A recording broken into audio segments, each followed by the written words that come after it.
Good evening, ladies and gentlemen.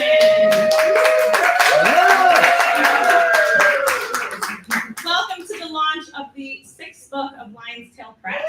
Wow. Yeah. So Lion's Tail Press is, I'm supposed to be here. Lion's Tail Press is a publishing house that Dave and I created for our books. It really started with Dave's first book, The Lamp of Darkness. And some of you might remember that we did a story slam for the launch of The Lamp of Darkness on Dave's 40th birthday, and that was 8 years ago. And it was so much fun. And Chaya actually also spoke at that event. And she won that event. And it was a tie between her and Matzel Wolf. And so both of them were rewarded with the merit of getting to be characters in Dave's following book, The Key of Rain, which is just so cool. And you can always guess who are the characters that are based, on whom. But in any case, we're so passionate about the power of story to transform people's lives and to affect the way we live and the way we think about ourselves and how we exist in the world. And what I do professionally is help people look at their stories and choose stories that empower them to live life of joy and meaning and purpose and peace and connection. And so for me, the idea of doing a story slam was just like such an obvious, exciting way to do a book launch. And I thought, what a better theme for a story slam than how changing my story changed my life. And we're gonna have our speakers share their unique stories of how that happened within themselves, and then I'll have the opportunity to share my unique story of how I came to write my book. So without further ado, I'd like to invite our speakers. We're gonna start with Barak Hullman. We should wait till your wife is here. Okay, we're gonna start with Chaya Lester.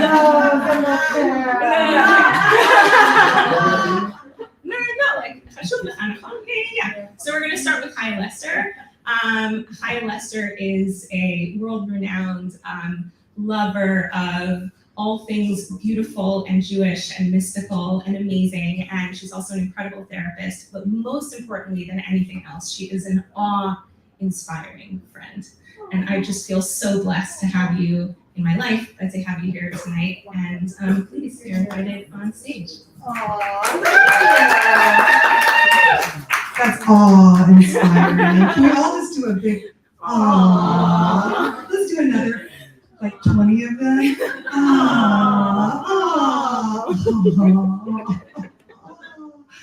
No, I'm serious. We just gotta get the energy moving, because anybody who is a storyteller knows that half of the story is about the listener. It's really not about the teller. It's about the energy of the room. It's about what each of our neshamas need to hear. And we all come together with that higher calling, really. So this is not just about me and my story, but I hope that as you're listening to my story, you can somehow access your own story and hear how this is Rav Tzadok Cohen says that a bat kol, right, this incredible mystical idea that we have from the Gemara about a daughter voice that comes into the world and gives over divine information, right? Everybody know about the bat kol. So a bat kol can also be the person sitting next to you on the bus who starts to mention something that is totally relevant to your life that you needed an answer about. That's also a bat kol. So I want you to maybe take a moment to think about in your life what it could be that you would like a little bat kol from God from. Anything that you could be like that's stirring in you right now to say, what is it that I could use like a little divine guidance in right now? And maybe I can hear that somehow in the echoes of the stories told tonight. I just wanted to put that out there. I also want to put out something so important. Turn off your phones. Okay, that's it. That's my most important thing I'm going to say tonight, turning off the phones. Okay, so this is just such a treat to be here. And let's see, where should we go tonight? So I'm gonna put it out to you guys, okay? I like interactive. So we have two options, my friends. One is we could go with a story that is about one of the greatest rejections of my life and how I handled that. That's very tempting, right? To talk about all of my most neurotic insecurities in front of crowd of people. So we could go there. I'll do that. But the other option would be to talk about one of like the greatest divine kisses that I ever received. So that would be the second one. So raise your hand if you want to hear about the greatest vulnerable like ache. Oh, and then raise your hand if you want to hear about like an amazing divine kiss from Hashem bringing it. I'm going to go with the second one. Okay, thank you very much. Okay, next time you do this, I'll talk about like my greatest rejections ever. Okay, but this one was kind of the opposite. But this one starts with, I will say this. This one starts with me being a very overwhelmed mother of 2 twins who were 4 years old and one princess who was 2 years old. And I was like, I was struggling. I was overwhelmed. It was the beginning of my career, and I was like, where are we going to make the money, right? All of life's challenges were beset upon me, and I felt like I didn't even have enough money to get a stroller. I was like, oy vey, these strollers in this country, what the heck? They're so expensive. And I heard about a stroller gemach. If you need to know, there's a stroller gemach. It happens to be incredibly far away in Ramat Eshkol, right, with our Haredi friends, but it is there. And I was like, okay, I'm going to go to the stroller gemach. And so I get and get a taxi, and I'm in the taxi, and we're going, and I don't know if you realize how far Ramat Eshkol was. I didn't realize, and how much traffic there is. But there's I don't ever go to Ramat Eshkol. Okay, basically that's like the bottom line. It's trafficky. I'm sitting and I'm watching the shekels, accumulate. I'm like, I could have bought a beautiful stroller for the amount of money I'm spending on this taxi ride to sweaty Ramat Eshkol. But we're sitting in the car, and I'm like, I'm aching, and he doesn't have an air conditioner. Of course, and I'm schwitzing, and I'm stressed, and my kids are at home probably screaming, right? All that you could possibly imagine, it was there in that taxi cab with me. And all of a sudden, though, I just took in a deep breath and looked out the window, and I had this change of mind. And I realized, wait a second, my Jewish soul has been waiting 2,000 years to be stuck in the traffic jams of Yerushalayim.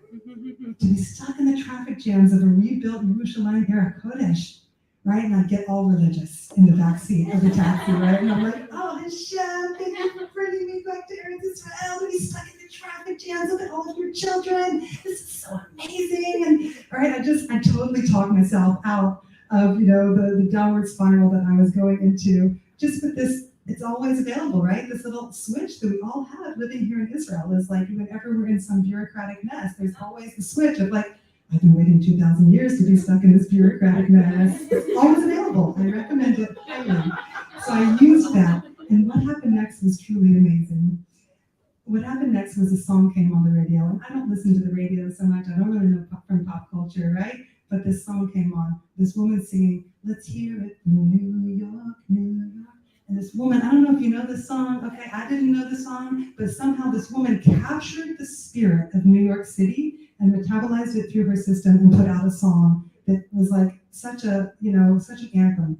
And I was like, if I could just do that for Yerushalayim with my poetry. And I just was like so overwhelmed with this idea of, if she can do that for New York, what if I could like write a poem for Jerusalem, right? And so I got all excited, and I get the stroller finally, and I do another taxi ride back, and I get home, and I'm like, hello, like, give me a really strong cup of coffee. I got a poem to write. And I Googled this song, this New York song, and I found out that it's this woman, Alicia Keys, and wow, she's amazing. And I listened to the song like 60 times, right, like on repeat. And then I sit down and I write this booba of a poem. Like, my favorite poem I've ever written was a poem that like came through me at that moment. Okay, great story, right? I'm going to be Barak, right? Okay, great story. But we're not done yet, my friends. This is just the beginning, because what happened next was really cool. So what happened next was a couple months later, out of literally nowhere, out of the ether, I get a phone call. Hi, I'm Alicia Keys' manager. And we hear that you lead spiritual journeys in the land of Israel. And Alicia, she's doing a world tour, and she wants to end her tour in Israel and bring her entire family over to have a mystical spiritual journey in the land of Israel. And you have to understand that Alicia, she's sort of new age. Her husband Swiss beats. He's Muslim. Okay, her mother-in-law is Protestant, and her mother is Catholic, and me, I'm her manager, and I'm Jewish, right? I'm totally Jewish, and can you create that? Can you create a spiritual journey for that in one stretch limo? And I was like, yes, and I almost peed in my pants, and sure enough, X number of months later, Alicia shows up, and the stretch limo shows up, and we have this incredible journey. Now, the backstory, this is where it gets very complex, my friends. Remember back in that taxi ride, how stressed out of a mother I was?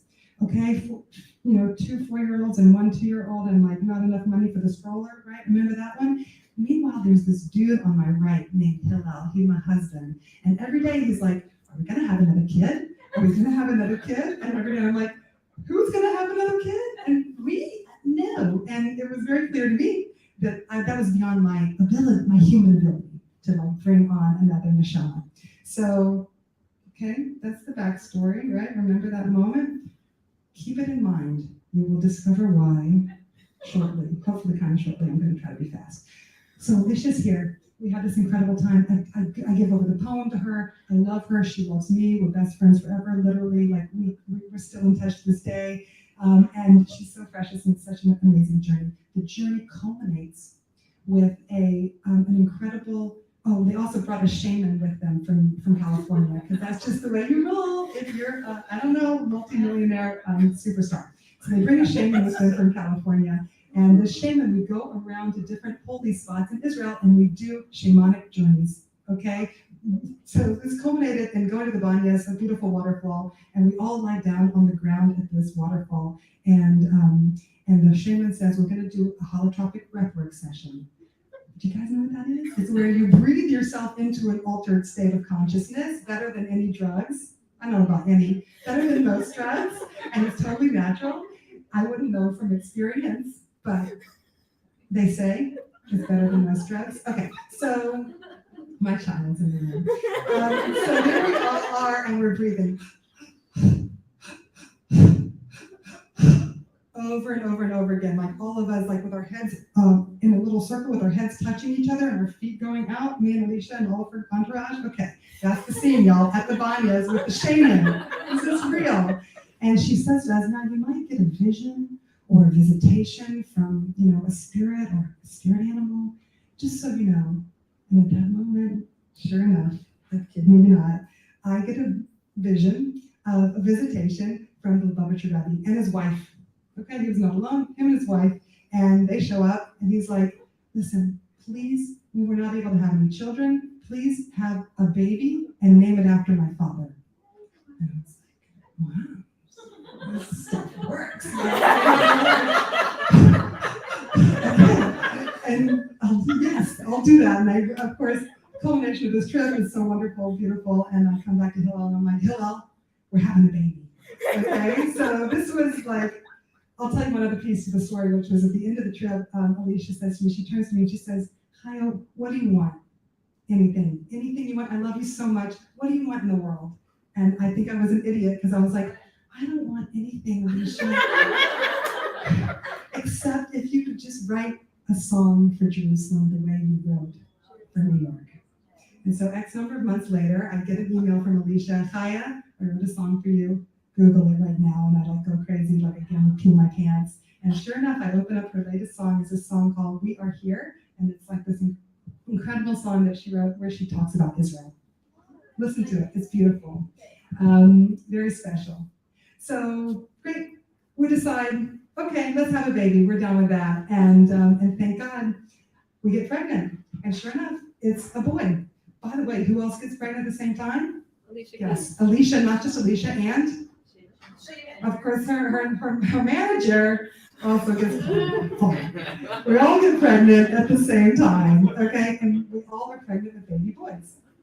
This is real. Okay, so we're pregnant, and the next part of the story is Hillel being we finally okay, we got to take this seriously. What's the Rebbe's father's name? And we're like, oh, I think it's Yosef Yitzchak. Hillel. I was like, but I don't like that name, man. Like, I don't, maybe if it was Levi Yitzchak, like I could be into it, because I think that my birthday is on Levi Yitzchak of Berdichev's yard side. Maybe I could do Levi Yitzchak. And I was like, well, you know, this is the Rebbe, like we gotta like follow the rules here, right? But we don't know our Chabad well enough to know that actually when we finally Google it, who is the Rebbe's father? It's not Yosef Yitzchak, that's his father-in-law, you Chabad people, right? Who's his father? Levi Yitzchak Schneerson. I go to Hillel and I'm like, you won't believe this, but his father's name is Levi Yitzchak, and that's what you wanted, was like a Levi Yitzchak. And Hillel's like, yeah, but I don't really like the name. I'm like, oh, come on, fine. So I start praying at this point. I'm like, please, Hashem, Rebbe, help us out, right? And so I then, at this point, I do some more of my like deep neshamatic Google research, and I find out that my husband's birthday is not the yahrzeit of Levi Yitzchak of Berdichev. No, it's the yahrzeit of Levi Yitzchak Schneerson, the father of the Lubavitcher Rebbe. And I'm like, no, Hillel, Zoe, that's it, right? We're naming this kid Levi Yitzchak. He's like,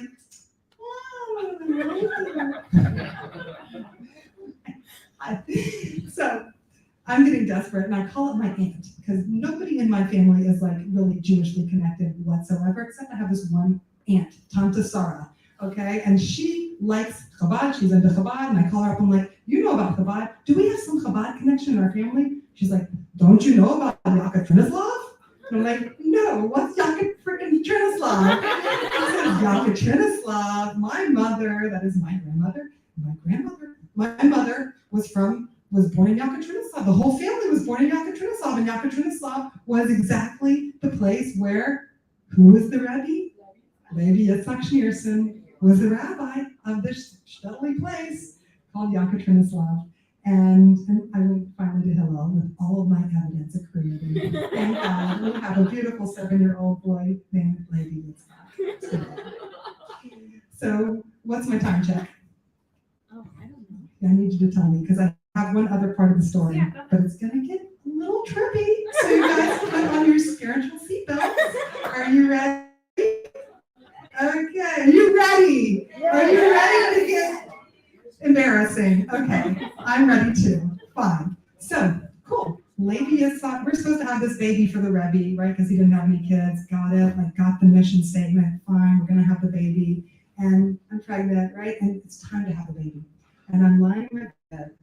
And, that night I have a dream. I have a dream where I'm sitting with Levi Yitzchak Schneerson. We're learning Kabbalah about water, and it's this very deep thing. And he turns to me and he says, your Hebrew's horrible. And I'm like, I know, it's so embarrassing. Literally, he was very disappointed with my learning skills. But anyway, he learned with me in my dream, and it was some awesome Kabbalah. And I wake up from the dream, and I'm like lying in my bed in sort of this fugue state, right? If you know what that is, and in between dreaming and consciousness, and amazing things can happen when you're in this fugue state. And so an amazing thing happened, which was I was kind of looking forward, and I see a neshama walk into the room. A long, thin, light body walked into the room and stepped into my body. And the moment that this neshama stepped into my body, my water broke all over my bed. And I was like, oh, what's going on? This is a whole other level. And at that point, thank God, I was trained in hypnobirthing, right? So I was like, okay, I know how to breathe this stuff down, right? I can do this. And I start my breathing, and I have an ecstatic birth. I don't know if you guys know what that is. In some cultures, they call it orgasmic birth, but we're religious people, so we don't say that word. But that's actually the word. So forgive me. Can I be religious if I say that in mixed company? I don't know. Forgive me, God. Help me. Okay, sorry, Levi Yitzchak Schneerson. I had an amazing ecstatic birth, and it was an extraordinary experience. I recommend it. It's very easy to do. You just breathe like that, and it's great. Talk to me after. And thank God, my understanding is that we can receive Ibor. If you guys know about this idea of Ibor, that we can take on and become the vessels for larger neshamas to come through us and to bring greater lights than our little selves can do. We get used for higher purposes. So I believe that somehow Lady Yitzchak came through us that night to bring this little neshama into the world. And this is where I want to wrap up with how it's connected to this evening, which is it's an evening about how we change our perspectives. And so for me, the first change in my perspective was in that taxi cab when I said, instead of just being, schwitzy and fetchy in the taxi, I realized, wait, I've been waiting 2,000 years to be in this taxi. And I flipped my mind with that.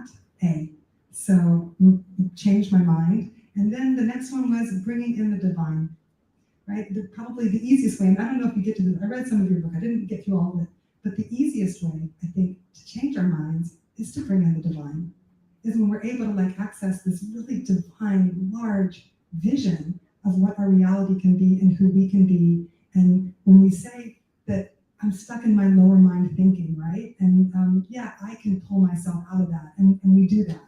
But also the minute that we bring in God and a larger vision for what our lives are about and what we're doing here, in the world, then it's much easier to change our minds. And not just that, but then the third step I'd say is changing my mind, bringing in the divine, and then letting my mind become divine. Right? That place where we just become full-on vessels for godliness to enter us and to course through us out into the world. So that's my blessing for us tonight, is that we should bring in incredible lights.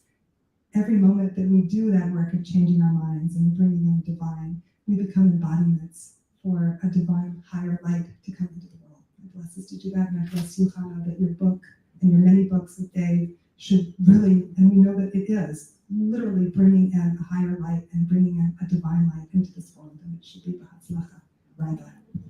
Thank you.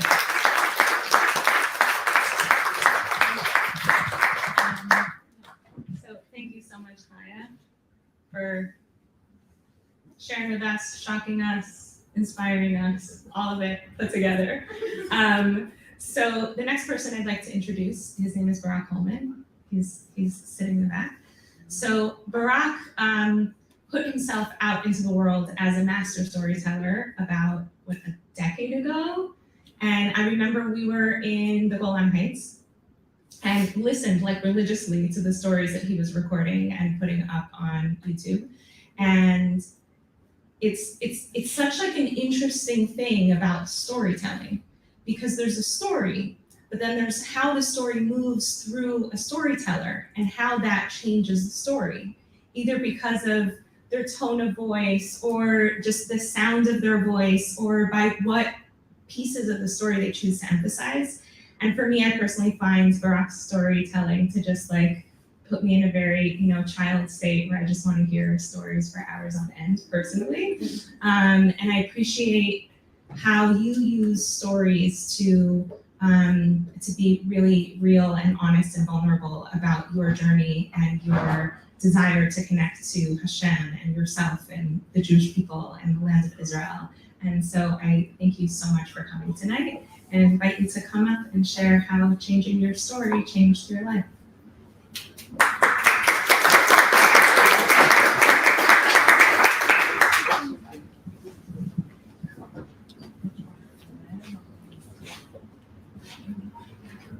Thank you, Chana. And we were waiting for Noga to show up. So Noga's here. Let me move back a little bit. So normally I would say no to an event like this, because this is the time that I work, and Thursday there's so much pressure, and it was a little crazy to get here. But I'm so grateful to Dave and Chana for their friendship and all they've done for us as friends and for our family. That when Chana said, "Do you want to come?" right away I said, "Yes, I'm coming." Then I said, "Okay, what am I going to talk about?" I say to Noga, "What am I going to talk about?" So she said, "Oh, talk about this, the story I'm going to tell tonight." So thanks to Noga that I know I'm going to talk about. So in 2014, I wrote an article or blog post in the Times of Israel called "Why Reform Judaism Doesn't Work, Won't Work, and How to Fix It." And it went viral amongst Reform rabbis, in part because I was working in Facebook marketing and I paid to promote it to every Reform rabbi in North America. to the point that the Reform movement issued an official response to my blog. And it reached the Reform rabbi that I grew up with in the temple in South Florida that I grew up in. And he was very upset at me. And he was right to be upset because I was meant to be his successor.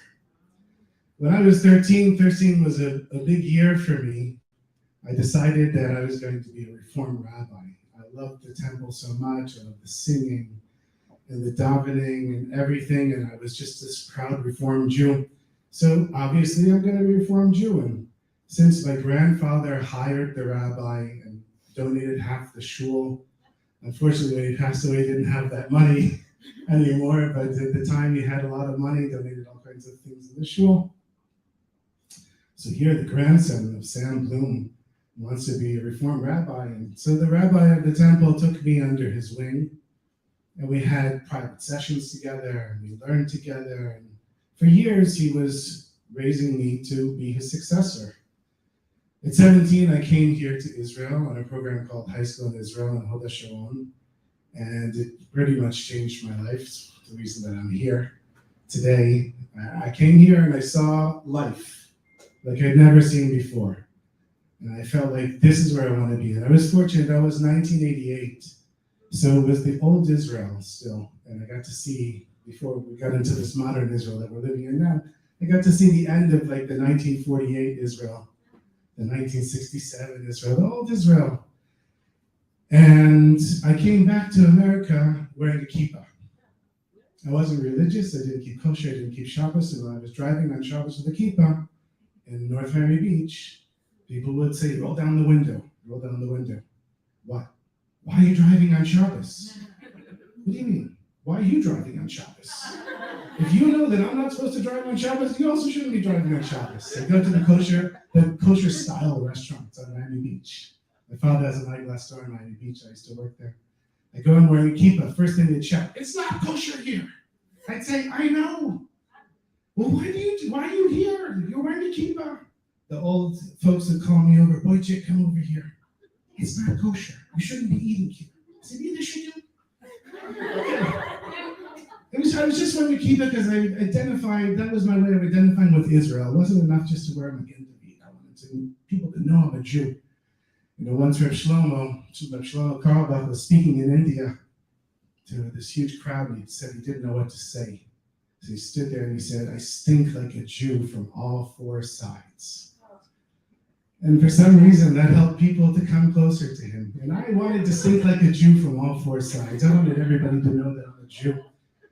I went to high school wearing a kippah. The Jewish teachers were like, you can't wear that. It was a public high school. It was an integrated high school. It was a third black, a third Hispanic, and a third white. And 70% of the white was Jewish. It was this like whole crazy mess. And here I am, the only person walking up the kippah. So I decided, okay, in my experimental journey here coming back from Israel, I'm going to go to the Chabad house near my house that had been there my whole life and I never went there. And when I walked in, it wasn't actually such a good experience because the rabbi locked my bike up in his office and didn't give it back to me until after Shabbos and tried to get me on the shidduch and go to yeshiva. And I'd never been in an Orthodox shul in my life, so I didn't go back there again. But I realized I knew nothing. Here I'd grown up this Reform Jew. I knew Billy Joel was Jewish. I knew all this Holocaust information. I could sing Aleinu in English. Let us adore the ever-living God and render praise unto Him. I knew the whole thing. This was being a Jew. So how could I walk into the Chabad house and be lost? I went to the Reform rabbi and I said to him, you tell me, am I really Jewish, or was this a fake Judaism that you taught me? And that's when the rebellion really started. About a year later, I went off to college in New Jersey. I went to Rutgers. When I got to Rutgers, people said to me, you're from Miami. What are you doing here? This is the armpit of America. You have your mind? But for me, coming from Miami, Rutgers was like exotic. And the college was founded in 1766. So being from Miami, I figured it was in the Ivy League. I had no idea. But it was a good experience, and the first Shabbos I'm there, the rabbi made me take an oath. He said, you swear to me that you will never go into the Chabad house. So why would I go in the Chabad house? I can't stand Chabad. So I went to Hillel, Reform services, I didn't like them. Conservative, I had no idea what was going on. Orthodox wasn't for me. And I'm lost. And this is somebody, I've been to temple every single Shabbos my whole life. I didn't miss a single holiday. Once my mother took my brother and I to public school for Shmini Atzeret. And I said to her, what's Shmini Atzeret? And she said, I don't know, but it's a holiday and you're going to shul. So I grew up like this very religious Reformed Jew, and I don't have a place to go Friday night. Sitting in my room, and some friends across the hall parents were Israeli, they come in, they say, why are you so depressed? So I told them, they said, come to Shabbat. I said, what's Shabbat? They said, it's Chabad, but they call it Shabbat. Come, we drink, we laugh, the rabbi's nice, we have a good time. I'm thinking that I told the rabbi I would never walk in Chabad, but I walked in, the rabbi gives me a big hug, and I never left. In 1995, I already moved to Israel, and I made Aliyah. I met Noga already, and we get married, and we end up moving to this neighborhood here, and we were davening in Mayinot, and one Shabbos I'm reading Pirkei Avot, and it says, Aseh Chavav, you have to make a rabbi for yourself. And I'm thinking, okay, if I want to continue, oh, thank you.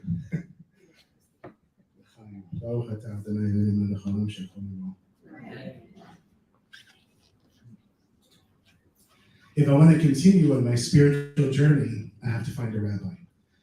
So I was into Shlomo Carlebach because of the davening at Mayinot. I wasn't leading davening back then.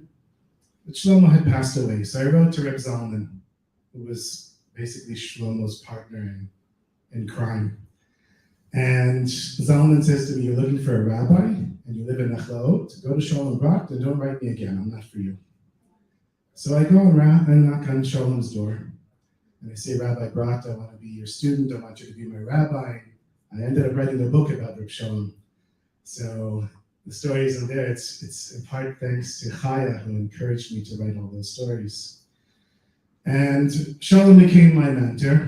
And so in late 2013, when Neshama Carlebach wrote an article or just announced that she's making Aliyah to the Reform movement, because that's what her father would have wanted her to do. I said to Shalom, how can you stand for this? Neshama Carlebach is the voice of Carlebach, I don't know if we call them Hasidim, but followers of Shlomo Carlebach. And here you are, you have a yeshiva called Simchat Shlomo. You got your smicha from Shlomo. You're so close to Shlomo. You know, once Shalom was on a panel of Keruv rabbis, and there was an Eish rabbi, a Chabad rabbi, and I said, Shalom, so who did you represent? Because he grew up in a Chabad yeshiva, he considers himself a Chabadnik. He said, I represented Shlomo, of course. So I said, you are the authority to write this article. You have to write a response to Neshama Carlebach. Every time I'd see him, I'd say, no, how's the article coming? He'd just ignore me. A month later, I said to him, you gotta write the article. Too much time is passing. People are gonna forget about this. She can't just say that without a response. He says, you write the article. You're the one who wanted to be a Reform rabbi. You grew up in the Reform movement. You write it. So I wrote it. And that's the article that went viral. And that's the article that got the angry responses from the Reform rabbi. And the two of us started going back and forth. I was angry at the Reform movement. He's angry at every Orthodox Jew, and especially Chabad. And he's got his reasons, I've got my reasons. We're going back and forth in these emails, so angry. We weren't even speaking to each other. It was just expressing anger.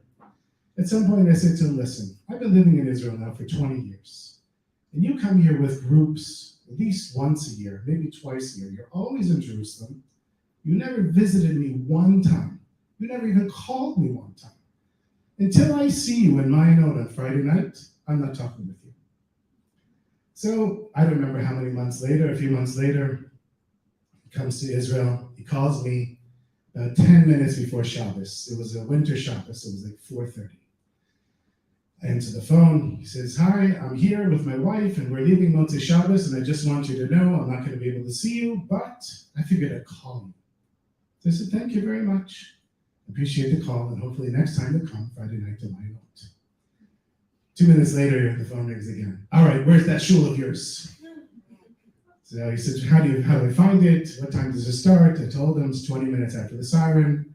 Of course, I showed up late because I'm always trying to finish all the cooking for Shabbos and cleaning and doing everything, which tonight I'm going to be cooking for Shabbos as a Shin.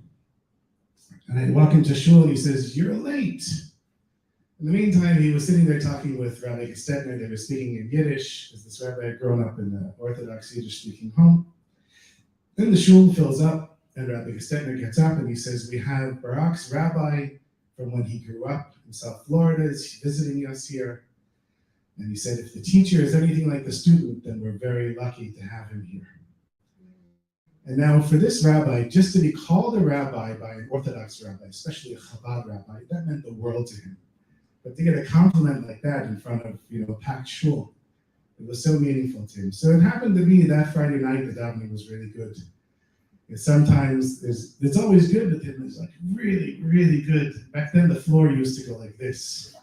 So the floor was bouncing, now the floor is fixed. It still bounces a little bit, but not so much. I'm guaranteed by the engineer that it will not collapse. So after davening, I go over to the Reform rabbi and I said, "Come, I'll walk you back to your apartment, your hotel, wherever you're staying. I'll walk you like 15 minutes. And he's already an old man back then. He was an older man, now he's still alive. He's in his 90s now. And he was just sitting there on the bench at the table. And everybody was leaving the shul, and everybody had left the shul. And I said to him, "Are you feeling okay?" He said, "I just need to sit here for a minute. I just need to take this all in." I said, "What happened?" He said, "I just had the spiritual experience that I was searching for my whole life." He said, "This davening changed my life." So, okay, I sat there with him. I'm thinking, what do I say now? How do I not screw this up? I said, "It's really thanks to you. You mentored me. You advised me. You taught me how to lead the davening. I used to lead the davening in shul, in that temple. I would stand there next to the rabbi and lead the davening with him for years and years. I'd lead the shofar and Rosh Hashanah. I said, "It's all thanks to you that I know how to do this here." He said, "I'm really proud of you. This was the rabbi that I wanted you to be. You became the rabbi, even though I'm not a rabbi, just so everyone knows. You became the rabbi I wanted you to be." He said, "I'm going to go back to the temple and I'm going to tell everyone what's going on here in Jerusalem. They should all be so proud of you." And then the whole walk back, he was just nodding his head saying, "I can't believe it. It changed my life. This was the spiritual experience I was always looking for." So for me, that made the full circle, from my days wanting to be a Reform rabbi to my rebellion to my anger against him and the back and forth. And now we kind of closed that circle. And I don't know if it really changed his life or not, but one thing I can tell you is it definitely changed his story.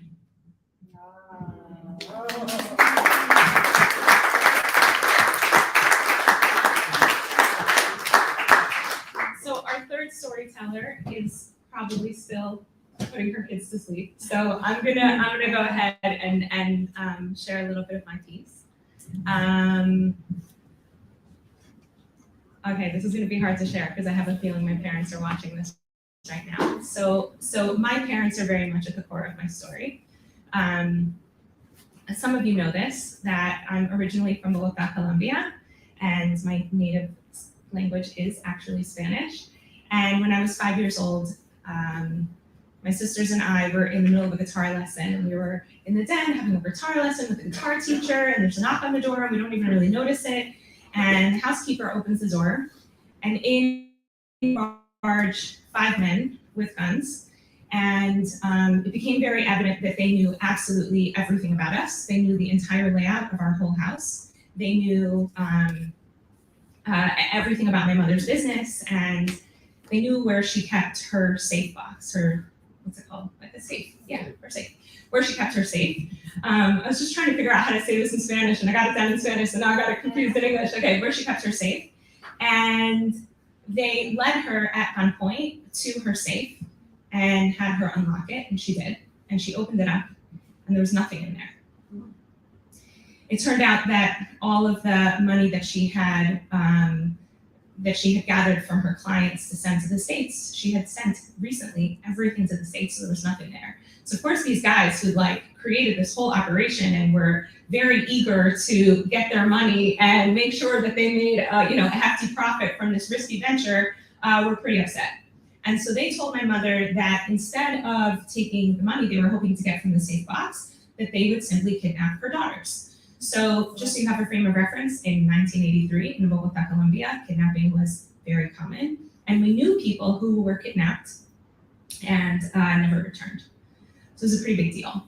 And my mom is just the most charming person I know. It's just amazing what she's able to do. And so somehow she convinced these guys that she would get the money by tomorrow. And tomorrow comes, and by tomorrow, by the next day, my parents had put us, my sisters and I, to sleep in the house of a non-Jewish family they knew, so that this would be like the least traceable people to us, okay? So we stay in this family's house overnight, and the next day, my mom has money ready, and who comes to the door? A very old couple. So the police were already in the house waiting for these people, which is actually pretty miraculous that the police managed to get involved, because the police at the time were totally corrupt. And so that was the end of that. We didn't lose any money, but we totally lost our life. We had people who knew absolutely everything about us, which meant that we had to flee the country. And within another 24 hours, we moved to Miami. And we get to Miami, and of course, this is 1983 Latin American people. So therapy was not exactly the first logical course of things to do. So we're all totally traumatized to the point that none of us could emotionally be there for anyone else. And I can now say this as a, developed human being adult, but as a 5-year-old child, I came to all sorts of stories.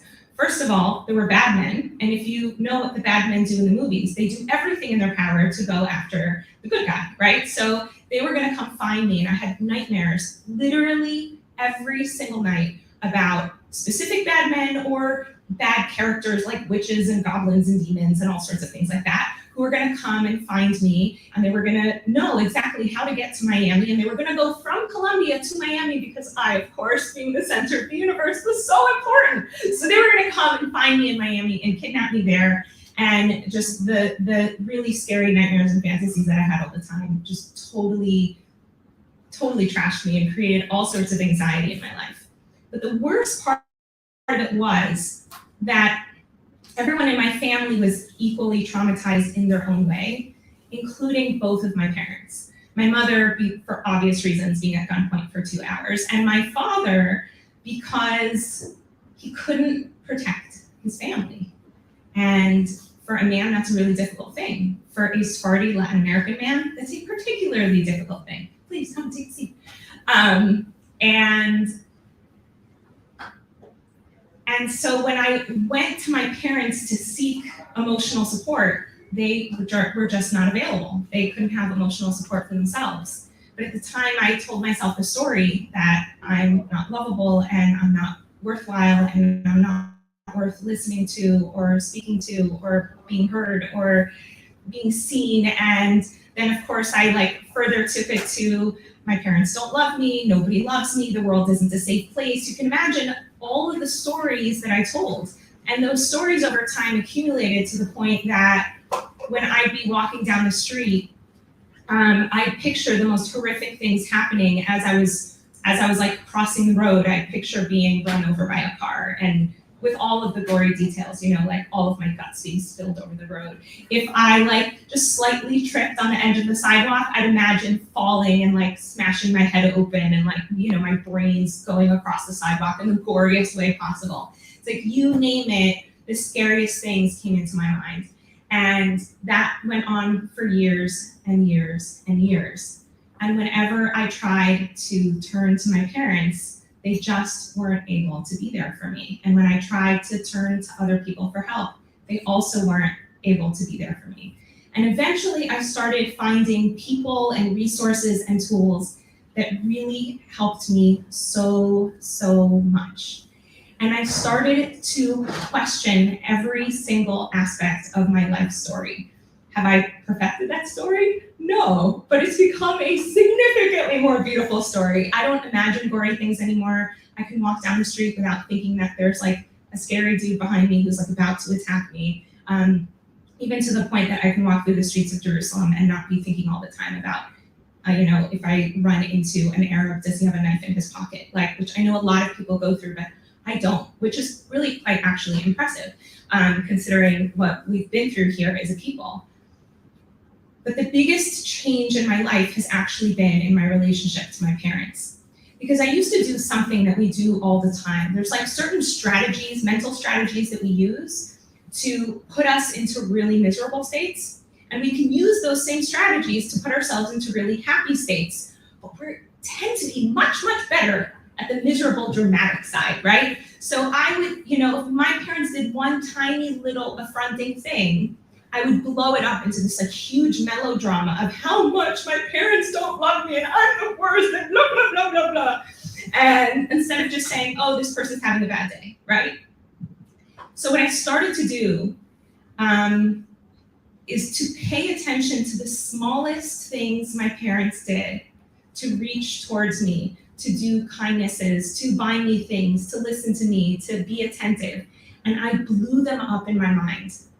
And one of the sort of key turning points was when my mom asked me if I wanted my jewelry from the safe deposit box at the bank.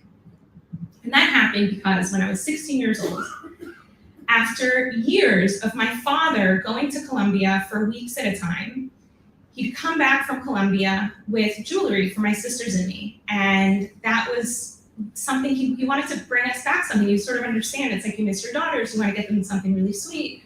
But I wanted his presence. I didn't want his presence.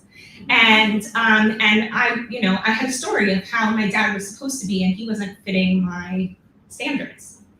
So when I was 16, I took all of the jewelry he gave me and literally threw it back at him in his face. And it's just like so sad just thinking of like what that must have been like for him. So my mom, the very wise woman that she is, took all that jewelry and put it into the safe deposit box. And it was like over a decade later that she saw that like my relationship with my father went from thinking that he didn't love me and that he hated me to recognizing that he absolutely adores me. Asked me about the safe deposit box. And so I got all of this jewelry. It was so nice. It was jewelry that I hadn't seen in I think 14, 15 years by the time I got this jewelry. And it was just so nice to see every little piece. And now when I put on my father's jewelry, I tell myself the story. Look how much Papi loves me. Papi loves me so much. This is true for all of us. We're so loved. And we're so quick to push it away. So I had this really intense desire to dedicate a book to my dad. And when COVID came, my father's 83 years old. Thank God he's in pretty good shape. He should live and be well. But COVID is COVID to people of that age. It's not a simple thing. And they're in Miami and I couldn't get there. And I was so scared that what if he never gets to see this book? And so I've never written a book. I mean, I haven't written that many books, but I don't think most people write a book in 2 months. But I wrote this book in Her Voices. I wrote this book in 2 months because I wanted to make sure that he could get it in his hands. And fortunately, I finished the book and went on a trip to Miami to visit my family. And I wanted to make sure that I had copies of the book for an event that I ran in Miami and also just to take back to Israel. And we were all in the house together when Amazon, thank God for Amazon publishing, they're amazing. When Amazon delivered this box of books. And my dad pulled a book out of the box. And he opens it up. And he reads the following. I dedicate this book to my papi, Alberto Gate. Even before I was born, you've loved me from the deepest depths of your heart. But I didn't always know it.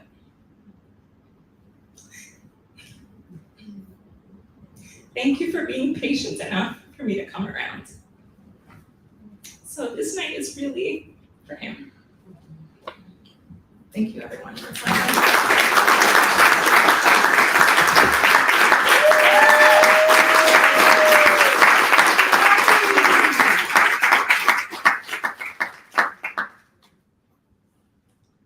And one of the things that my papi absolutely loves is a really good story. He's a collector of our family's stories.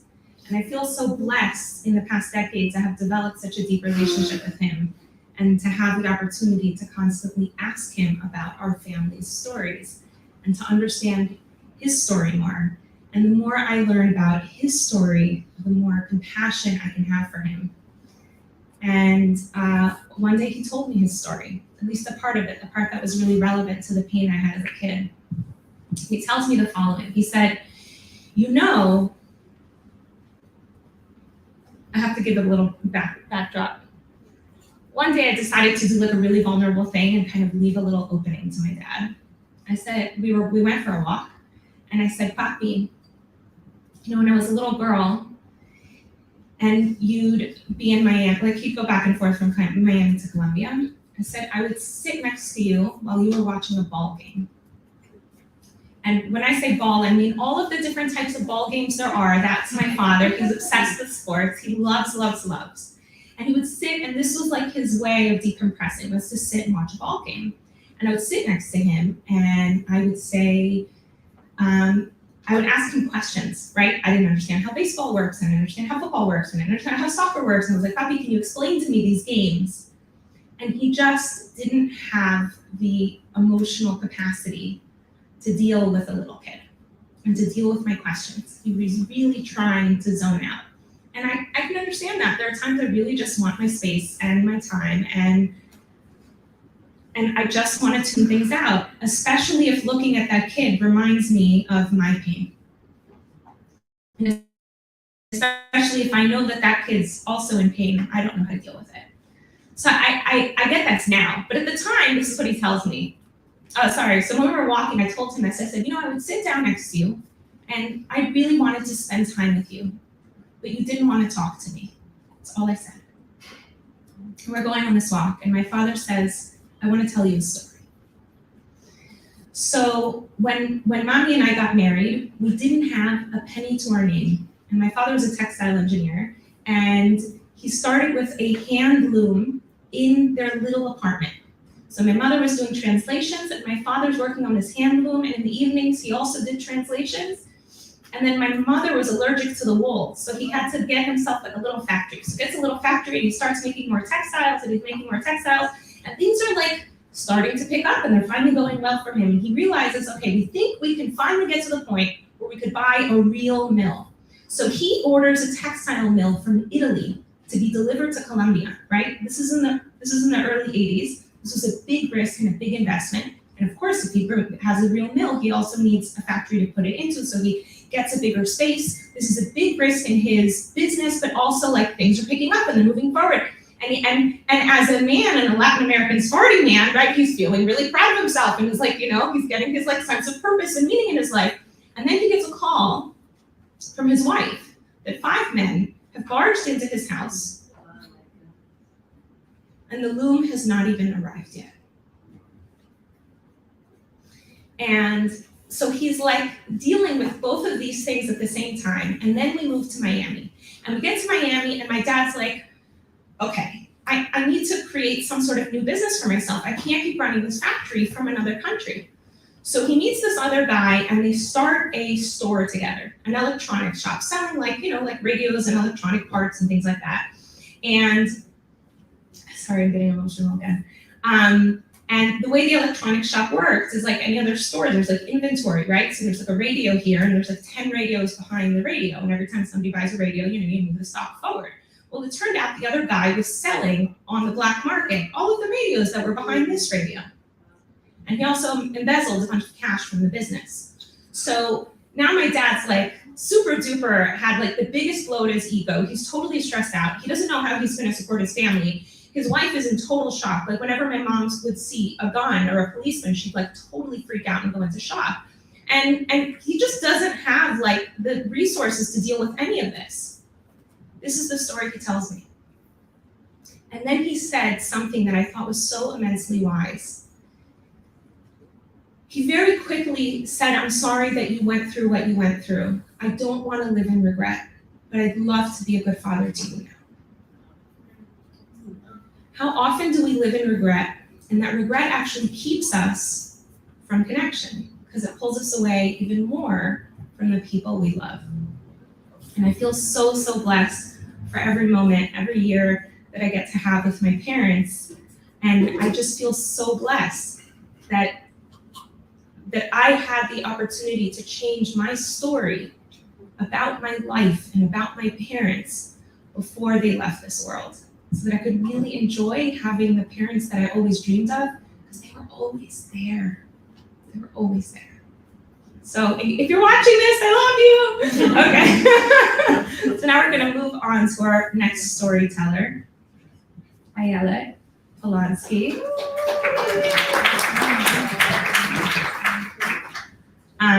Ayelet, in addition to being a dear friend, loves helping people imagine what they once thought was absolutely impossible and bring it into this world. She is a therapist and a coach and runs an amazing platform called the Manifestation Mindset. And I invite her here to share her story of how her story changed her life.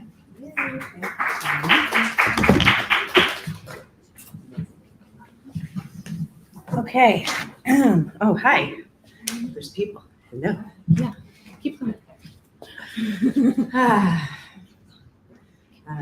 More back. All right. Hello. Okay. I almost don't want to use the microphone. Can you guys hear me okay? Yeah. Not really. Okay, I'll use the microphone. What's in a story? What's in a story? What's in a story? Well, if you don't believe in manifestation, then there's not much to a story for you. However, if you believe that thoughts become things, then your story becomes your portal that manifests your future. I'm sure this has already been spoken about tonight, but the premise of what I'm going to share is that the stories we tell ourselves about ourselves become our reality. I'll say that again. The stories we tell ourselves about ourselves become our reality. But I'm jumping ahead of myself. Let me start from the beginning. 1987, Columbia Presbyterian, New York City. I was born. Thank you, guys. And I was the most rambunctious child you'll ever meet. You meet my son Abiel, it's like karma exists. You know. I saw the world as a playground of possibility, a playground of opportunity. Nothing was impossible. There were zero limitations. And then what happened? The stories you tell yourself about yourself become your reality. So I turn 8 years old. I have my first crush on a boy. True story. His name is Tommy.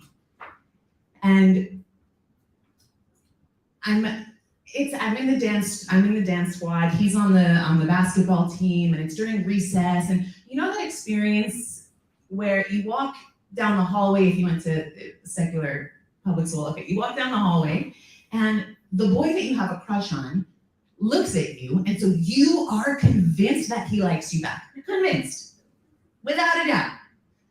Okay, so I'm with my dance squad and we're practicing, and the guys are playing basketball on the other side of the gymnasium. And I see in the corner of my eye Tommy approaching me, and I'm convinced he's gonna tap me on the shoulder and he's gonna say, Ayelet, guess what? I like you. So what does he do? He taps me on the shoulder, he does that part. And he whispers in my ear, he looks me in the eyes, he says, Ayelet, I don't like you. Not even a little bit. In fact, not at all. Get that through your thick head. You know this? Yeah, 8 years old. I feel like you know everything about me. 8 years old. What are the stories I told myself about myself in that moment? What do you think? What do you think? Shout it out. What are the stories I told myself about myself in that moment? I wish I had that type of insight. I'm not lovable.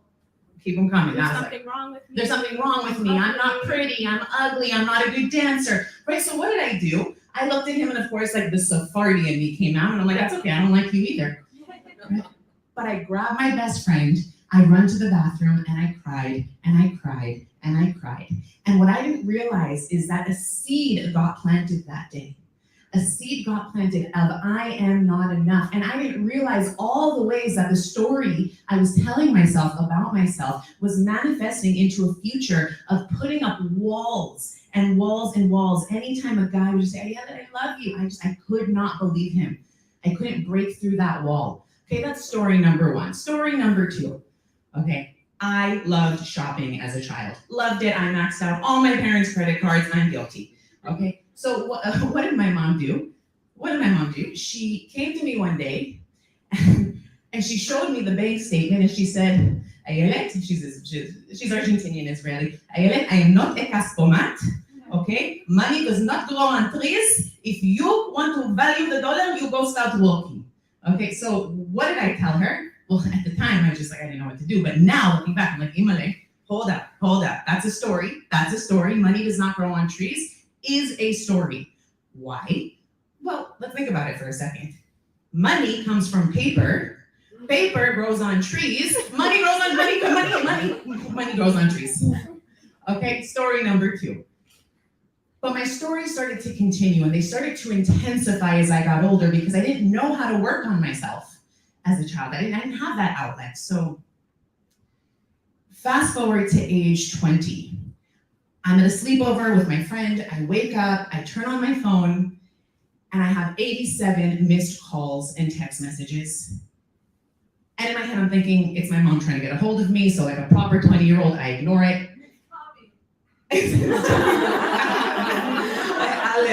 That would have healed my whole trauma, right? But so I go, so what do? Instead of entertaining the messages, I go straight onto social media and I start scrolling, and I see one post after another saying, rest in peace, Dawn. We love you, Dawn. You will always be remembered. And I'm thinking to myself, who the heck is Dawn?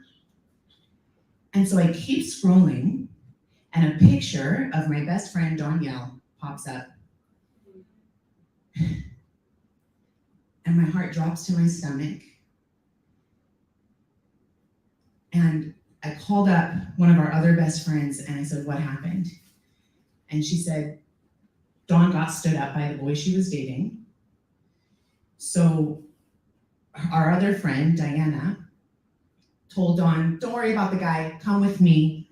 I know a bunch of guys who bring their motorcycles to the Starbucks parking lot in Edgewater, New Jersey.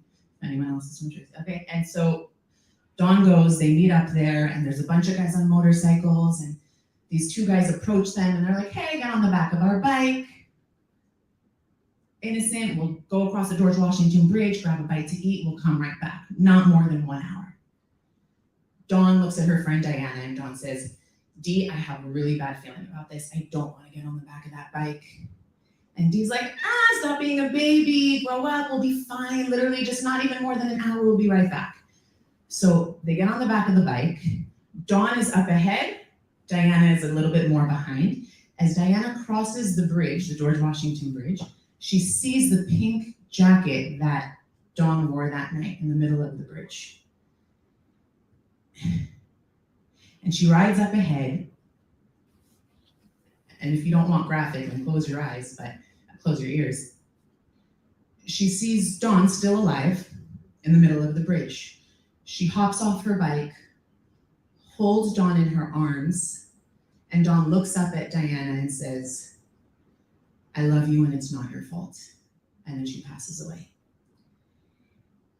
And I remember finding out about this story and thinking to myself at age 20, Ayelet, you've maxed out enough credit cards.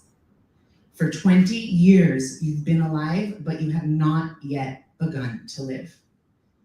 And that was the first day of the rest of my life. It was the day that my story changed.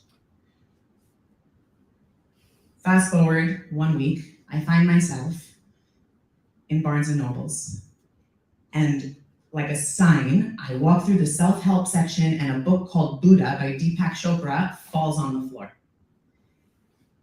And I read it, I take it home, I read it, and it opened me up to a whole new world, a whole new world. I go back to Barnes and Nobles and I bought every self-help book you can possibly imagine. Every self-help book you could possibly imagine. And 2 years later, I felt like I reached a glass ceiling. I felt like I have the knowledge, but it's not embodied. It's not my experience. So I sold $10,000 worth of designer purses. My husband's like, do you have to say that part of the story? Yeah. And I booked a flight to India.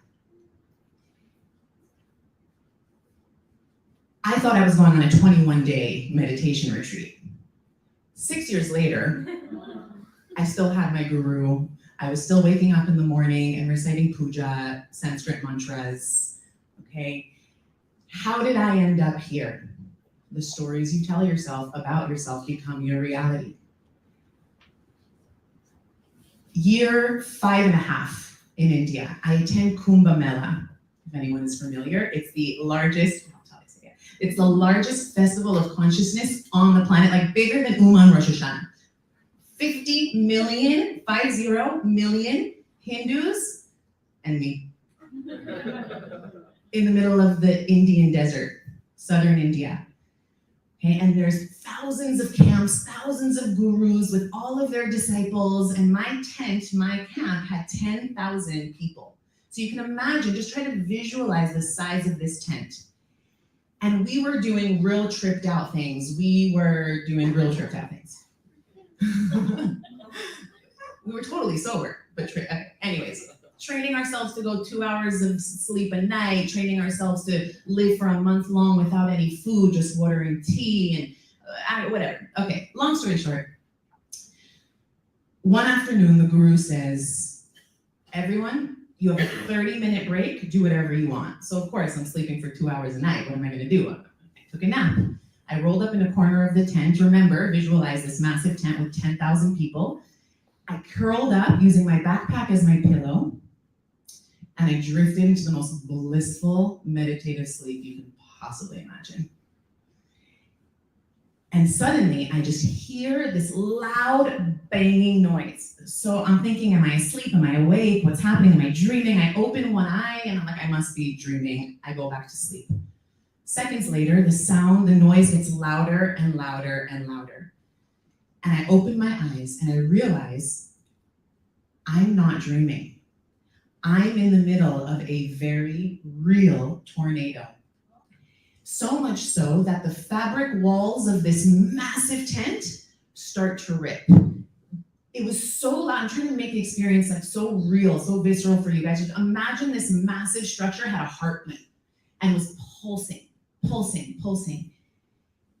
And once people started to realize, because the water was rising and mud was coming up to our knees, and when people started to realize that our lives were at risk because this massive structure was seconds from collapsing, 10,000 people all at the same time ran towards two tiny doors. Yeah, imagine that traffic jam. So I was like, I have to find an alternate plan B. I'm not following the herd. I saw in the corner of my eye this dip on the side of the tent. But remember, mud is rising, the tent has a pulse, a heartbeat. I decided to slide under the foundation of the tent. And so I did, and I find myself outside. I'm in mud from head to toe, and I feel like I'm in a scene out of that, the first scene from The Wizard of Oz? That's what it felt like. Thousands of people running, chaos. Now, mind you, it's the middle of the desert, so there's no solid structure to go to for safety.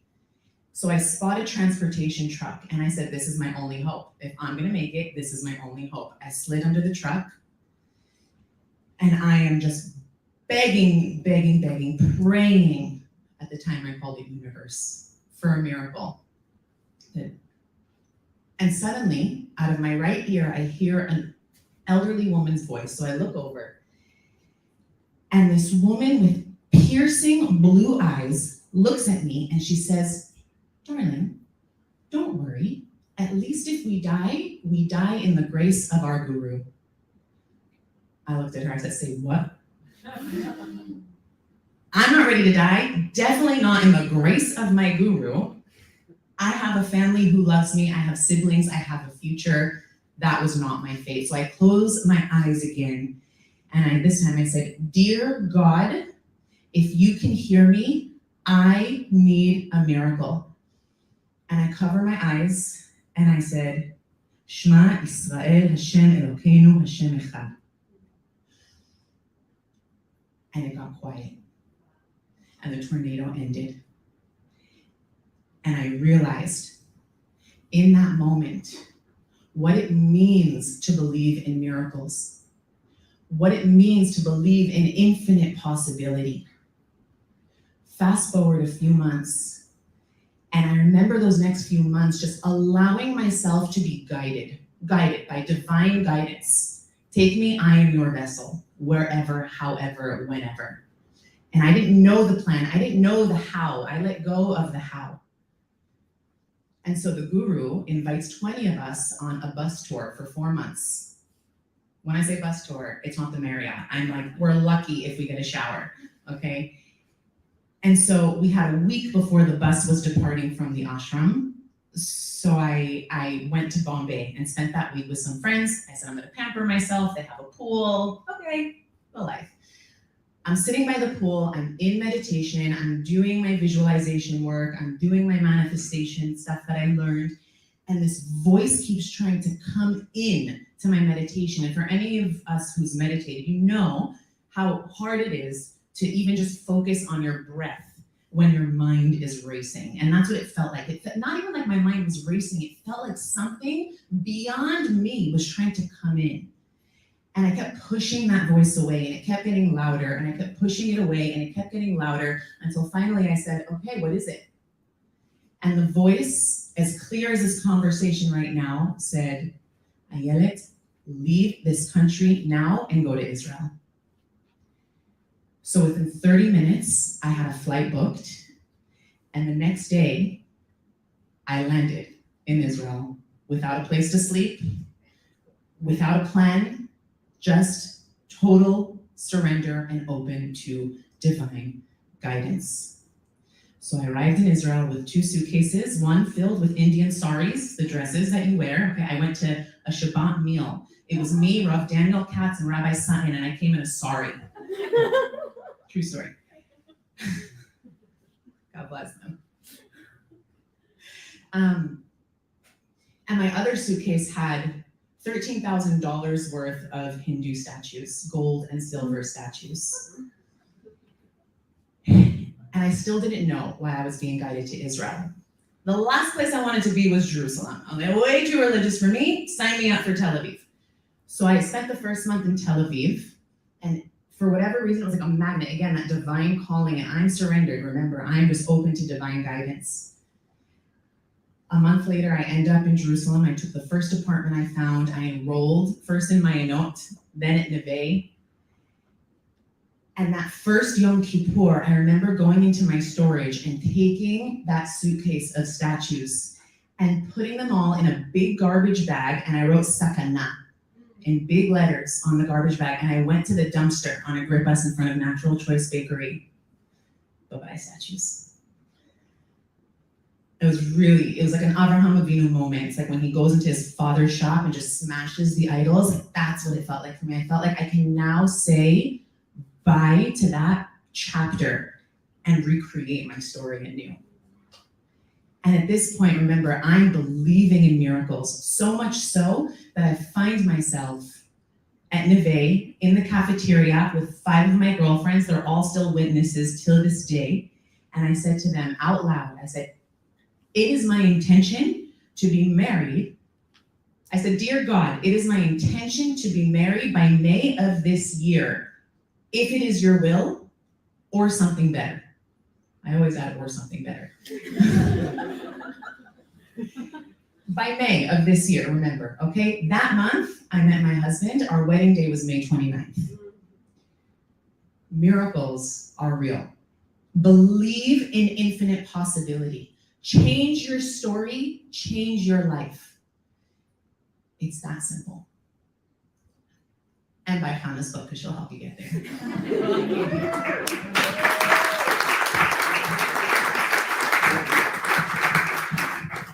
So thank you everyone for coming. Please partake in the rest of our treats and enjoy and schmooze and be together. And if you're interested, it's like, pick up the book, pick up the book. And if you're interested in getting a copy of Inner Voices or any of our other books, they're all in the back of the room and you're welcome to ask us about them. We're here to just schmooze and hang out. So enjoy. Thank you.